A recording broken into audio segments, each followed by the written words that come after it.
Улаанбаатар хотын хэмжээнд байгаа бүх гол горих булаг аршаан зэрэг задгааснаас гидсний савхунцар нянг илэрсэн байна.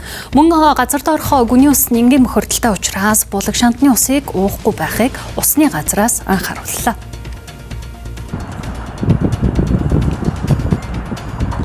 За үзэгчдээ бид дам даржаагийн аршаанаас мэдээллийг хүргэж байна. Тэгэхээр тус аршааныг бол одоо ходоод дотор сайн гэдэг учраас иргэд өтөр тутамдаа хэрэгэлдэг. Бусад аршааныг бол эргэн тойрон 60 м газар хашаагаар хүрээлэгдсэн хамгаалагдсан учраас харьцангуй цэвэр гэдэг энэ ангилалд ордог. Гэвч одоо 2025 оны 7 сард усны газраас хийсэн шинжилгээгээр гидсний савхунцар илэрсэн. Газар доорх ус маань өөрөө бохирдолтойгоо учраас иргэдэг аль болох ил задгаа аршаан бол хэрэглэхгүй байх юм зөвлөмжийг хүргүүлж байгаамаа.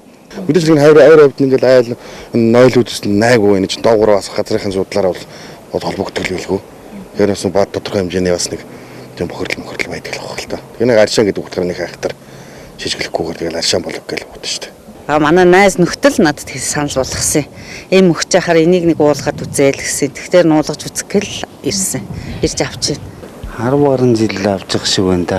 Мууцын шинж алгал л шүү дээ. Дандаа бослогч хэрэгэлдэг. Түүгээр нь хэрэгэлдэг. Гидсний савхунцар нэн нь хүний өтгнөөс илэрдэг ариун цэврийн өрөөнд орсны дараа гараа угаадаг нь энэ янгаас сэргийлж байгаа хэрэг юм а. Тэгвэл ил задгаа уснаас гидсний савхунцар илэрч байгаа нь хөрсний бохирдлоос улбаатай. Учир нь Улаанбаатар хотын хэмжээнд 680 мянган жорлон 22 мянган худаг байгаа юм. Өөрөөр хэлбэл нэг худгийг тойроод 30-аас 40 нүхэн жорлон байгаа нь эрсдлийг улам бүр нэмэгдүүлж байна. Харамсалтай нь Улаанбаатар хот орчимд энэ агаарын бохирдлоос ч болов хүн очидгүй байсан ч агаарын бохирдлоос болоод агаарт унж байгаа усны хэмжээ нь гадаргын усыг чинь ингэж аимшигтай бохирдуулаад байна шүү.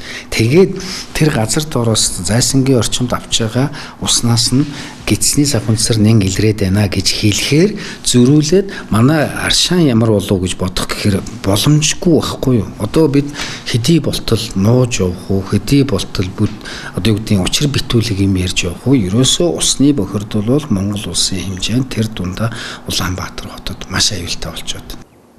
Иймээс иргэд уудаг усаа шинжилүүлж байх нь зүйтэйг алтныхаа онцлоо. Тухайлбал Иргэн Отгонбаяр тестээр шинжилгээ хийхэд Дамбын аршаан гүнжийн булгаас дараах үр дүн гарчээ.